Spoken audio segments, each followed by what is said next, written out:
Welcome to new TV Telugu. ఇప్పుడు AP top 10 చూద్దాం. మీకోసం ప్రజా సమస్యల పరిష్కార వేదిక ద్వారా ప్రజల నుండి అందే ప్రతి అర్జీని నిర్దేశిత గడువులోగా నాణ్యతగా సకాలంలో పరిష్కరించాలని, ఫిర్యాదుదారుని సంతృప్తి మేరకు పరిష్కరించలేనిచో సదరు కారణాన్ని అర్జీదారునికి స్పష్టంగా తెలియచేయాలని తిరుపతి జిల్లా కలెక్టర్ ఎస్ వెంకటేశ్వర్ అన్నారు. తిరుపతి కలెక్టరేట్లో జిల్లాలోని అధికారులతో వీడియో కాన్ఫరెన్స్ నిర్వహించారు.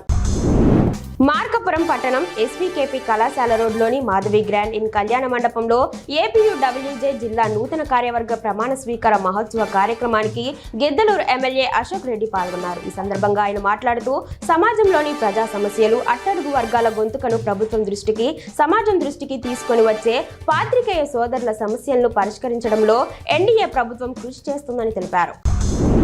కడప మేయర్ సురేష్ బాబు ఇంటిపై ప్రజలు చెత్త పారబోసి తమ నిరసనను తెలిపారు. చెత్త పన్ను కట్టకపోతే చెత్త ఏరివేత కుదరదన్న మేయర్ వ్యాఖ్యలకు నిరసనగా చెత్త పన్ను కట్టమని, చెత్తను సేకరించాలంటూ చెత్తను మేయర్ ఇంటి మీద విసిరివేశారు. చెత్త పన్ను కట్టేది లేదని తెగేసి చెప్పిన ఎమ్మెల్యే మాధవిరెడ్డి వ్యాఖ్యలకు అనుకూలంగా మేయర్ ఇంటిని ముట్టడించి చెత్త పారబోశారు. దీంతో కడప జిల్లాలో ఉద్రిక్తత పరిస్థితులు నెలకొన్నాయి.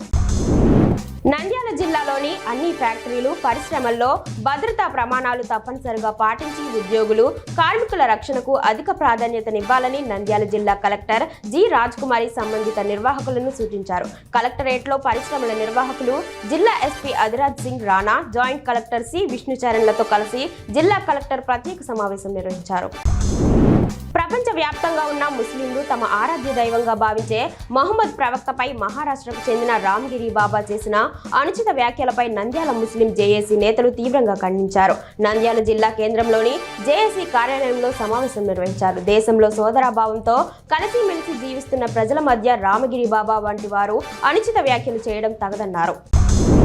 తిరుమలలో భక్తులతో కలిసి అన్నప్రసాదాన్ని స్వీకరించారు తెలుగుదేశం పార్టీ రాష్ట్ర కార్యనిర్వాహక కార్యదర్శి కోళ్ల బాలాజీ అప్పల రాంప్రసాద్. ఈ సందర్భంగా ఆయన మాట్లాడుతూ ఈ కార్యక్రమాన్ని రోజు పవిత్రమైన మనసుతో అమలు చేస్తున్న అధికారులకు మనస్ఫూర్తిగా అభినందిస్తున్నాను అన్నారు. ఈ రోజు నేను నా కుటుంబంతో సహా అన్నప్రసాదం స్వీకరించడం జరిగిందని, భోజనం చాలా రుచిగా, శుభ్రతను కూడా పాటిస్తున్నారన్నారు. టీడీపీ కూటమి ప్రభుత్వం అధికారంలోకి వచ్చిన తర్వాత రాష్ట్రంలో దాడులు, హత్యలు, అక్రమాలు తప్ప మరేం కనిపించడం లేదని గురజాల మాజీ ఎమ్మెల్యే కాసు మహేష్ రెడ్డి ధ్వజమెత్తారు. పిడుగురాల మండలం జోలకల్లులో మనిషా ఆత్మహత్యపై ఆయన స్పందించారు. ఆమె తండ్రి రేషన్ షాప్ ను తీసేయించి అక్రమ కేసులు పెడతామని హింసించి 70,000 రూపాయలు కట్టాలని బెదిరించడంతో మనిషా ఆత్మహత్య చేసుకుందని ఆరోపించారు. వ్యవసాయ పంపు సెట్లకు స్మార్ట్ మీటర్లు బిగించవద్దని, బిగించిన మీటర్లను వెంటనే విద్యుత్ శాఖ తొలగించే విధంగా రాష్ట్ర ప్రభుత్వం ఆదేశాలు ఇవ్వాలని రైతు సంఘం జిల్లా సమావేశం ప్రభుత్వాన్ని డిమాండ్ చేసింది. ఏలూరు పవర్పేట అన్నే భవనంలో ఆంధ్రప్రదేశ్ రైతు సంఘం జిల్లా కమిటీ సమావేశం ఆ సంఘం జిల్లా సహాయ కార్యదర్శి కట్టా భాస్కర్ రావు అధ్యక్షతన నిర్వహించారు. అనంతరం జిల్లాలోని రైతాంగ సమస్యలు చర్చించారు.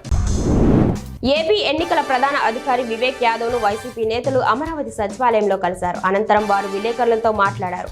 అసెంబ్లీ ఎన్నికల పోలింగ్ శాతంపై రోజురోజుకు అనుమానాలు పెరుగుతున్నాయని, వాటిని నివృత్తి చేయాలని మాజీ మంత్రి అంబటి రాంబాబు అన్నారు. పోలింగ్ శాతాన్ని ఈసీ 3 సార్లు వేరువేరుగా వెల్లడించిందన్నారు. ఈ కార్యక్రమంలో లేళ్ల అప్పిరెడ్డి, మాజీ మంత్రి మేరుగు నాగార్జున ఉన్నారు. ఏలూరు జిల్లా ఆగిరిపల్లి లక్ష్మీ నరసింహస్వామి ఆలయంలో పట్టపగలే చోరీ జరిగింది. ఆలయంలో పురాతన పంచలోహ ఉత్సవ విగ్రహం, ఇత్తడి పల్లెం, ఇత్తడి గంటను దొంగలించారు. దుండగులు ఆలయంలోకి చొరబడి తాళాలు పగలగొట్టి చోరీ చేసినట్లు ఆలయ అర్చకులు, అధికారులు తెలిపారు. ఈ మేరకు పోలీసులు సమాచారం ఇచ్చారు. అయితే ఆలయంలో 12 సీసీ కెమెరాలు ఉన్నాయి, కానీ అవి పనిచేయనట్లు సమాచారం.